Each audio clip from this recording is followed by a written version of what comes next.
Bonjour, Stanislas pour le monde des études.fr. Aujourd'hui nous allons faire un tutoriel sur Illustrator pour obtenir ce genre de résultat, un histogramme circulaire. Le but étant que la conception de cet histogramme soit assez facilement réalisable tout en ayant une certaine rigueur. Voilà, surtout pour la hauteur des bâtonnets en fait. Donc on va commencer. Sur Illustrator, fichier, nouveau document. OK. Alors, première chose à faire, c'est d'aller dans les outils et d'utiliser l'outil graphe. Outil graphe à barre verticale, l'histogramme tout simplement. Donc je clique sans relâcher pour définir l'espace de création de mon histogramme. Un tableur apparaît. Dans ce tableur, il me suffit de rentrer mes valeurs pour créer mon histogramme. Donc, à savoir aussi que vous pouvez importer des données que vous avez dans un autre tableur, Excel ou autre. Donc je vais rentrer des données qui sont des pourcentages, purement imaginaires. Voilà. Tac. Tac. Hop, encore... non, pas 54, c'est trop proche. Là, et puis on va faire ça et ça. Voilà. Une fois que ceci est fait, je clique sur le petit icône qui est ici pour faire appliquer. Et mon histogramme est créé. Je peux fermer cette fenêtre. Une fois que ceci est fait, je résélectionne, j'oublie pas de reprendre toujours, outil de sélection V. Très régulièrement, j'appuie sur V en fait, n'oubliez pas de le faire. Une fois que ceci est fait, donc je sélectionne mon graphe et il faut que je dise à Illustrator que moi je veux pas que ce soit considéré comme un graphe, mais comme des objets séparés. Je veux pouvoir manipuler chaque barre séparément. Donc dans ce cas-là, vous sélectionnez bien votre graphe, vous allez dans Objet et vous faites dissocier. Vous voyez, c'est ici. J'utilise le raccourci en fait à chaque fois. Donc je sélectionne et j'utilise le raccourci majuscule CTRL G ou majuscule pomme G. Il me prévient qu'on va faire exploser l'outil, le graphe en lui-même. Je fais oui. Et là, dans les calques, vous voyez que on a nos barres qui apparaissent ainsi que les autres objets qui apparaissent sur des calques différents. Donc je peux masquer les calques qui ne m'intéressent pas et nous n'avons plus que les barres. Donc je vais mettre à la poubelle tous ces groupes de calques qui ne m'intéressent pas. Seconde étape, une fois qu'on a obtenu ceci, si j'ouvre mon groupe de barres d'histogramme, qu'est-ce que je remarque? Que j'ai un groupe de fichiers. Dans chaque fichier, qu'est-ce que j'ai? J'ai un fichier. Et dans chaque fichier, qu'est-ce que j'ai? J'ai mon tracé. Le but, c'est d'avoir accès au tracé beaucoup plus rapidement que ça. Donc, petite astuce à ne pas oublier de faire avant toute chose, vous sélectionnez bien votre groupe de barres et vous refaites encore dissocier. À ne pas confondre avec décomposer. Dissocier, majuscule pomme G. Donc je sélectionne bien ceci, majuscule pomme G. On a les fichiers, vous voyez, qui sont apparus ici au niveau des calques. Je refais la même manipulation sans cliquer nulle part entre les deux. Hop. Cette fois-ci, il a fait disparaître encore une strate de dossier. Et je refais encore une fois le raccourci et j'aboutis au tracé directement. Donc vous voyez que cette fois-ci, on a bien accès à chaque tracé indépendamment. Voilà. Donc, une fois que ceci était fait, je vais commencer déjà, avant de faire quoi que ce soit d'autre, par changer les couleurs qui sont quand même très très moches. Si je veux changer les couleurs, hop, de mes 4 premières barres, je les sélectionne tout simplement, tout ensemble. Ici, vous voyez, il m'indique sur le fond qu'il ne peut pas me dire quelle couleur c'est puisqu'il y a plein de couleurs différentes. Par contre, le contour, il est d'accord, tout le monde a le même contour. Donc déjà, je vais leur mettre aucun contour. Voilà. Ensuite, au niveau du fond, je vais mettre un vert plutôt flashy. Ensuite, je prends les 4 barres suivantes. Hop, pareil, je mets un vert un peu moins appuyé et les 3 dernières, je vais mettre un vert un peu plus comme ça. Voilà. Bon, on verra pour les couleurs.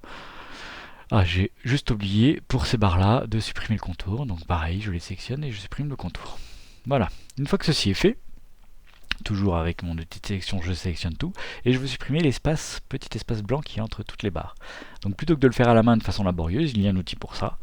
Vous prenez la fenêtre d'alignement. Donc soit soit fenêtre alignement, soit vous l'avez déjà dans vos raccourcis ici, soit encore une fois elle apparaît là-haut. Bon, je préfère ouvrir la fenêtre parce que c'est plus complet. On a entre autres l'outil qui nous intéresse, répartition de l'espacement. Donc, vous sélectionnez aligner sur un objet clé. L'objet clé en question, vous voyez, se surligne, il est là. Si vous voulez en changer, très simplement, vous cliquez. Voilà, et ça deviendra l'objet de référence sur lequel il va aligner tous les autres objets.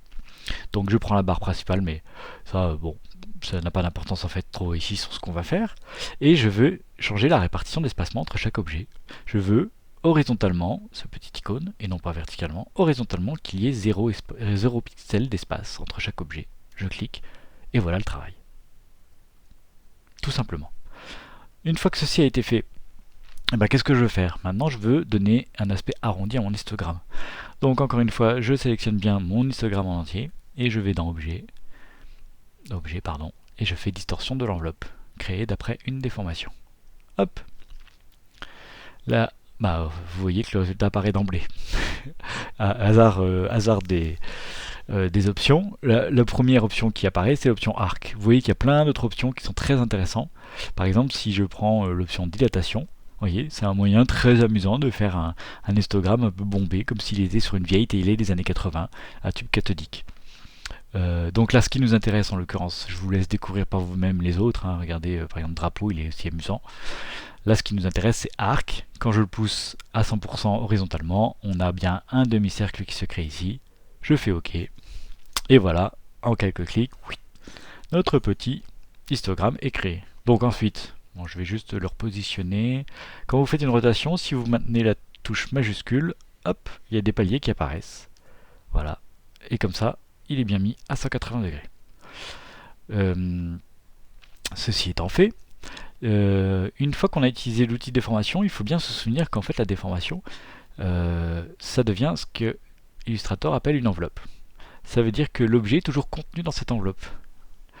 Regardez, si j'ai bien sélectionné ma déformation, que je vais ici en haut, déformation, je peux encore avoir accès à l'objet. Alors évidemment c'est très bizarre, il nous le montre comme ça. C'est parce que vraiment l'objet est encapsulé en quelque sorte dans cette déformation. L'avantage de cet encapsulage, c'est que j'ai toujours accès à ma déformation et que je peux revenir dessus. Voilà. Là j'enlève la déformation, je la rechange. J'en mets 100%, bon du coup il m'a changé ma rotation, mais ça c'est pas très grave. Je peux revenir dessus. Donc moi je considère que dans ce cas précis, j'ai pas besoin que ma déformation reste, parce que si je veux ensuite revenir sur les couleurs par exemple de mon histogramme, il faut à chaque fois que je reclique sur l'enveloppe et que je spécifie que je veux aller sur chaque objet, resélectionner chaque objet et changer les couleurs. Donc c'est un peu trop laborieux dans mon exemple précis ici. Donc je sélectionne ici mon enveloppe, je vais dans objet et je fais décomposer. Il me dit que qu'on va décomposer l'objet et le fond, je suis d'accord. Et voilà, tout est décomposé. Avant que j'oublie, je vais refaire ma rotation. Hop. Et voilà. Donc vous voyez qu'en quelques clics, très simplement, on a créé notre histogramme arrondi avec les bonnes proportions. Surtout ça en fait, parce que créer à la rigueur des bâtonnets de cette forme-là, ça aurait pu être assez rapide avec un cercle, des traits et l'outil concepteur de forme. Mais il aurait été très embêtant de calculer la hauteur de chaque barre d'histogramme en fonction des pourcentages que l'on a rentrés à la base. Vous voyez? Donc, une fois que ceci est fait, on va habiller un peu notre histogramme. Donc, déjà, première étape, tac. On va créer les nombres en fait pour représenter les pourcentages. Donc ça très simplement, dans les outils, vous avez l'outil texte raccourci T, je fais T, je clique, je tape 90%. Bon, c'est pas beau, donc je mets plutôt hop en blanc.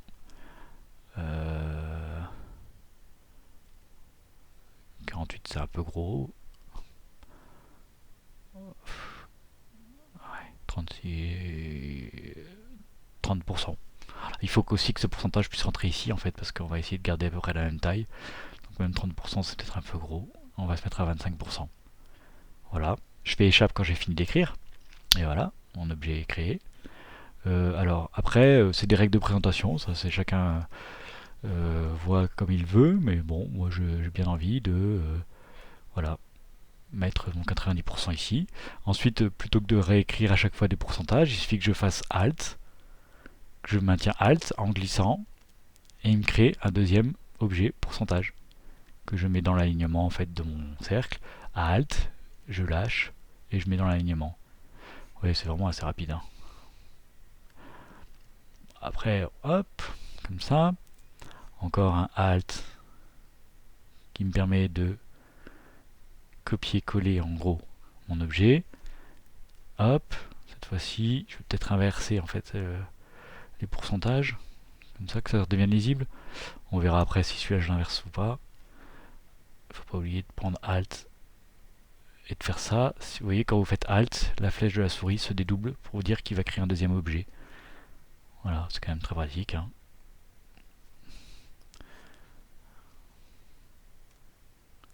Hop, si je clique à côté, ça ne marche plus. Voilà.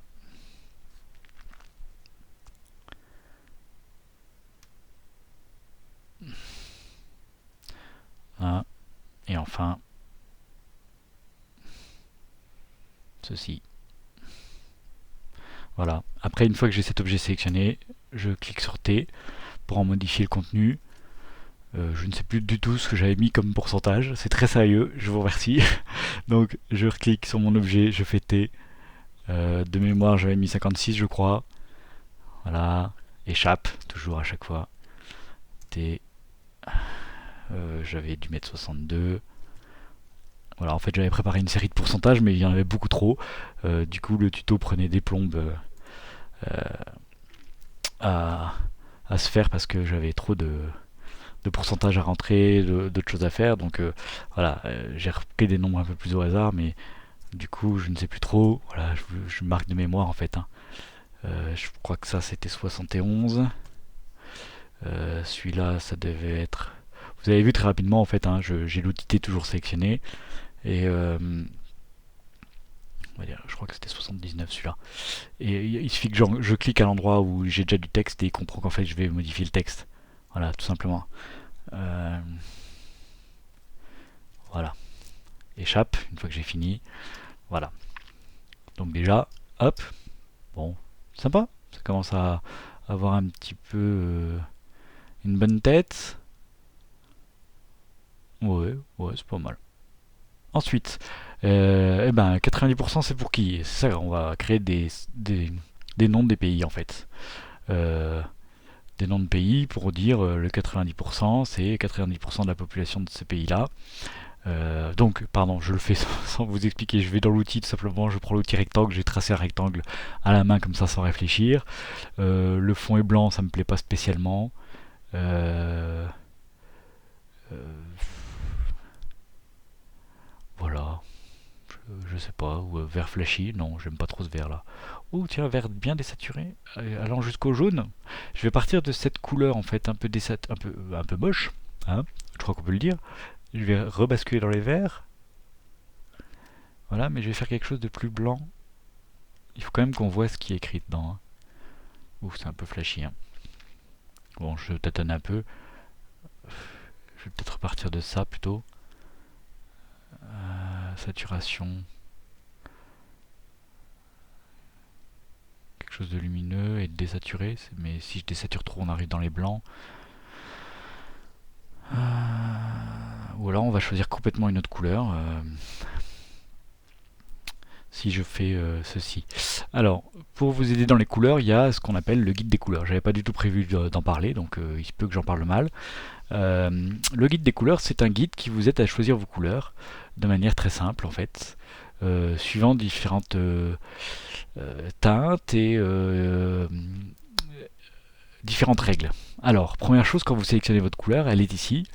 Vous voyez, elle est là. Et il la prend comme la couleur de référence. Celle-ci, couleur active. Voilà, c'est la couleur qu'on a sélectionnée. Si par exemple je me dis, ben tiens, vert, je prends la couleur complémentaire. La couleur complémentaire de mémoire c'est le rouge, hein. Je crois que c'est pas plus compliqué que ça. Je prends, il m'affiche ma couleur active et en dessous ma couleur complémentaire. Elle est là. Donc comme ce n'est pas un vert franc, il ne me donne pas un rouge franc, mais plutôt une sorte de rose. Donc si je veux faire une couleur complémentaire, je ferai rose. Et d'ailleurs c'est pas si mal que ça. Bon, pourquoi pas.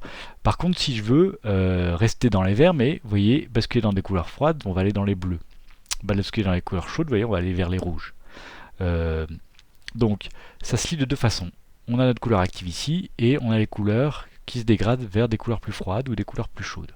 Si vous allez dans cette petite fenêtre là, vous affichez teinte et ombre, on a notre couleur active ici, et on a des teintes de plus en plus claires, de plus en plus lumineuses, et on va vers des teintes de plus en plus foncées, des teintes ombrées, jusqu'au noir évidemment. Ça peut être intéressant de prendre cette couleur là. Non, j'aime pas. C'est trop foncé. Voilà. Bon, pour l'instant, je cautionne pas. Ensuite, vous avez les couleurs vives et les couleurs éteintes. Voilà, donc notre couleur de référence. Et on peut aller vers des verts très vifs ou des verts complètement désaturés, plutôt tristes, voire gris. Vous voyez, c'est gris. Ah, tout simplement. Et toujours, comme j'ai sélectionné dans mes règles d'harmonie les couleurs complémentaires, juste la couleur principale et sa complémentaire, c'est-à-dire son opposé, à chaque fois que je demande vive et éteinte, il l'applique aussi pour sa couleur complémentaire. Donc ça, c'est vraiment un bon outil. Si vous connaissez un peu tout ce qui est couleur, bah, vous voyez les règles de couleur, il y a les couleurs complémentaires, il y a les couleurs tétradiques, donc c'est-à-dire sur une roue chromatique, on a les quatre couleurs, les quatre axes et les quatre couleurs. Donc vous voyez, après, il nous, il nous propose plein de jeux de règles d'harmonie des couleurs. Donc, même si vous ne savez pas, par exemple, analogue, c'est intéressant, ça vous fait des belles couleurs assez dégradées. Donc toujours votre couleur principale, la règle d'harmonie, et après les dégradés, vives et teintes, ou suivant ce que vous voulez en fait, teinte et ombre. Et là pareil, hop, suivant, toujours cette règle d'harmonie que vous avez choisie, donc analogue. Il y a des possibilités infinies sur ce guide des couleurs. Il faudrait presque faire un tuto spécial juste pour vous faire découvrir ce guide des couleurs, tellement c'est complet et intéressant. Donc on va pas aller jusque là.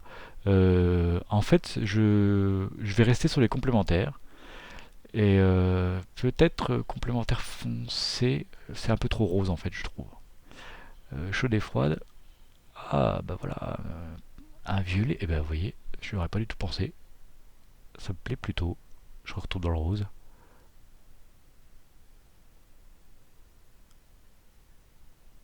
Ah ouais, c'est un peu froid, hein. Comme quoi finalement ils ont raison, c'est froid. Vive et éteinte. Ah oui, là c'est du rouge rouge quoi. Rouge rouge. Mais ça peut être intéressant en fait. Mais c'est trop pour moi. C'est trop contrasté en fait, trop complémentaire. Euh,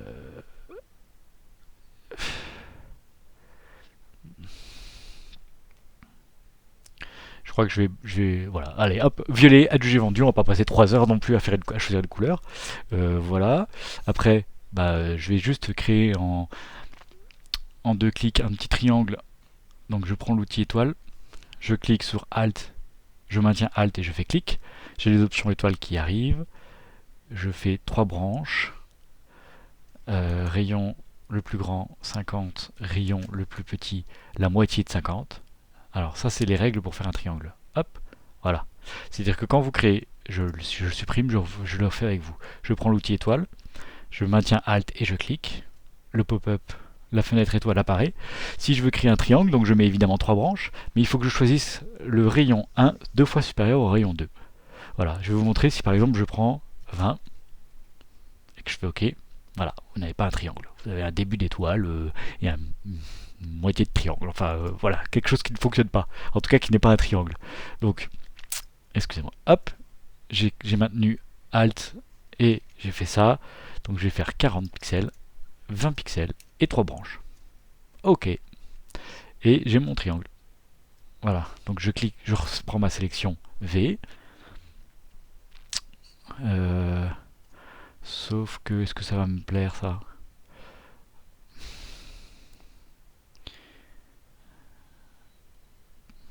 Non, pour l'instant, on va faire comme ça. Euh...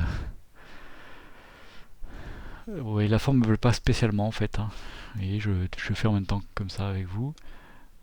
Hop.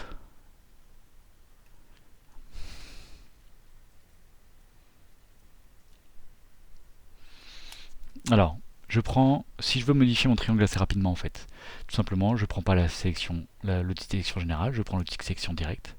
Je clique sur le point que je veux modifier et je peux le bouger. Vous voyez?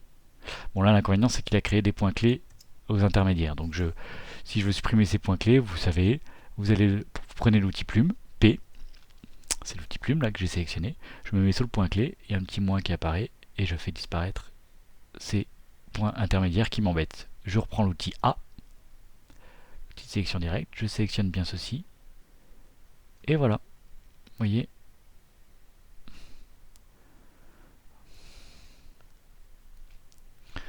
ah ça me plaît déjà plus comme forme.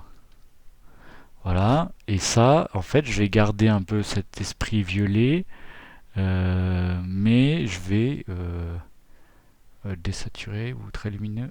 Je vais faire très lumineux et très désaturé. Voilà. Je vais faire un peu plus, parce que du coup, c'est pas très beau en fait. Oui. Voilà, comme ça me plaît plus. Voilà, c'est pas mal. Ces deux objets, en fait, vous voyez, c'est deux calques différents. Donc je prends l'outil V, je fais une sélection de mon écran des deux objets et je les associe. Donc CTRL G ou pomme G, hop, je vous rappelle que associer, vous allez dans objet, vous voyez, vous faites associer. Vous avez le raccourci ici. Ça permet de regrouper en un seul calque mon objet. Voilà, c'est plus pratique pour des questions d'organisation. De même, je vais sélectionner tous mes nombres et je vais les associer. Ça, c'est quelque chose que j'aurais pu faire tout à l'heure, plus rapidement, plus tôt, je veux dire. Donc, ce que je veux faire, si je fais V et que je sélectionne, bah évidemment, ça me sélectionne tout. Donc, ça ne m'arrange absolument pas. Je clique à côté. Je vais donc poser un verrou sur mes barres d'histogramme, poser un verrou sur le petit logo ici que je viens de créer.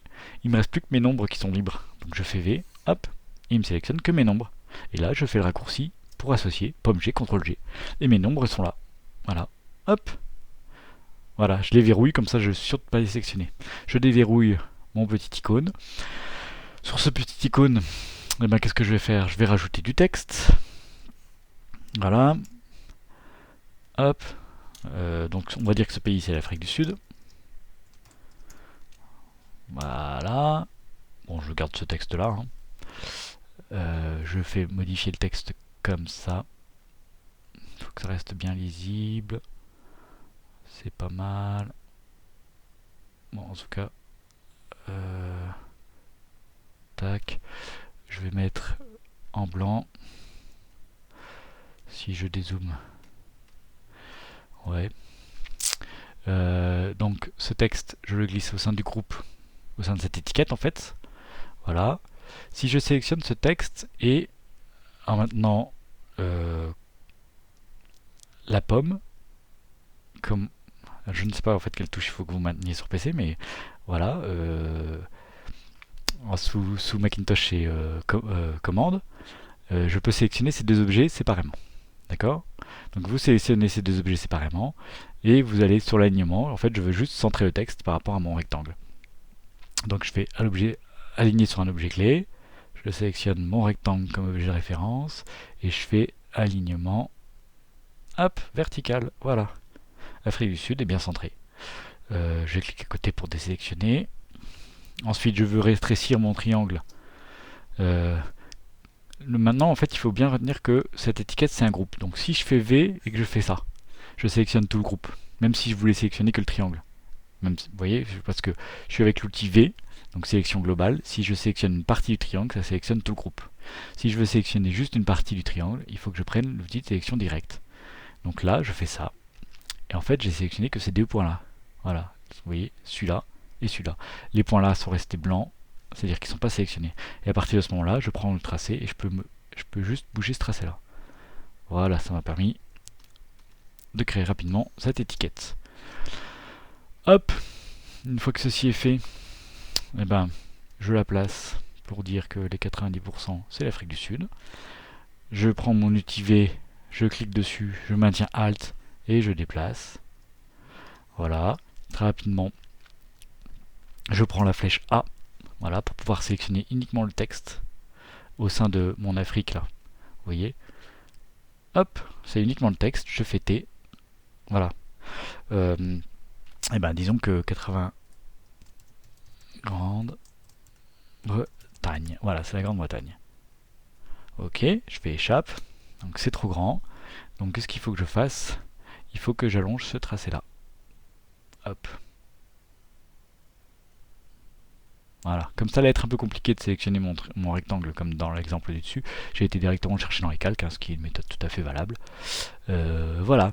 Donc après, bah, il suffit de créer autant d'étiquettes qu'il y a de pays ici. Donc je vais faire ça, mais pas pour que ce soit pas trop long pour vous, je vais faire en avance rapide dans la création jusqu'à arriver à la dernière étiquette. Donc à tout de suite.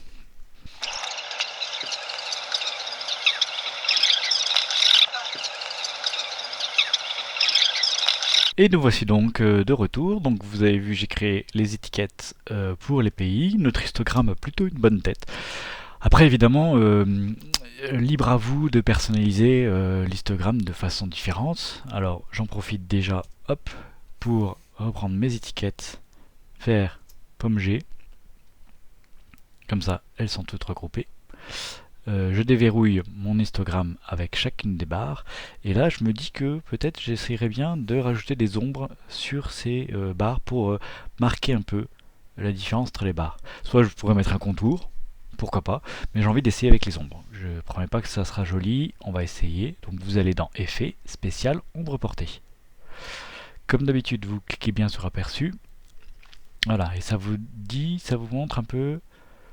alors là, en fait, ce qui se passe, oui, j'aurais dû prévoir, c'est que l'ombre s'applique sur l'objet en entier. C'est pas ce que je veux, j'annule. Je sélectionne la première barre, voilà. Et c'est sur cette barre-là que je vais faire l'effet ombre portée. J'ai aperçu, voilà.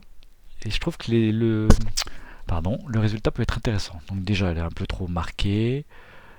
C'est bien. Le décalage, je sais pas. Donc décalage sur X, évidemment, c'est sur l'axe X et l'axe Y. Hein. Donc soit je mets aucun décalage sur X et je réduis un peu sur Y, c'est pas mal. Et j'atténue un peu l'ombre. Donc atténuation, en fait, c'est la façon dont l'ombre s'allonge. Moins c'est atténué, plus elle est sèche. Voilà, vous voyez, elle n'est pas du tout atténuée, c'est pas très beau. Enfin, ça peut servir, mais dans notre cas, c'est pas très beau. Voilà. Et si je fais OK, bah, je trouve que c'est pas mal. Voilà. Donc hop, si je fais Alt, vous vous souvenez de ça? Si je fais Alt et que je fais glisser, si je maintiens Alt, que je prends le petit rond ici et que je fais glisser, ça copie les effets. En fait, les paramètres de l'objet que je copie. De l'objet que je copie. Par contre, si je fais Alt ici, vous voyez bien que je copie aussi la couleur. Donc pomme Z, c'est pas ce qu'il faut que je fasse. Donc là, il suffit que je reclique, que je sélectionne mon objet ici et que je fasse effet, appliquer ombre portée, ça réapplique le même effet avec les mêmes paramètres. Voilà, et du coup je peux à nouveau refaire maintien Alt et faire glisser l'effet sur les suivantes. Ensuite, je sélectionne cette petite barre ici, je fais appliquer ombre portée, donc toujours les mêmes paramètres d'ombre, et je fais appliquer aux deux dernières. Et ben écoutez, voilà, on se retrouve avec un bel histogramme en forme arrondie, qui finalement n'a pas été si compliqué à créer au vu de ce qu'il aurait pu être en fait à créer. Voilà, j'espère que ce tuto vous aura appris des choses. Désolé des bafouillements et des hésitations à certains moments. J'espère en tout cas que vous appréciez le résultat. A très bientôt sur le monde des études.fr. Au revoir.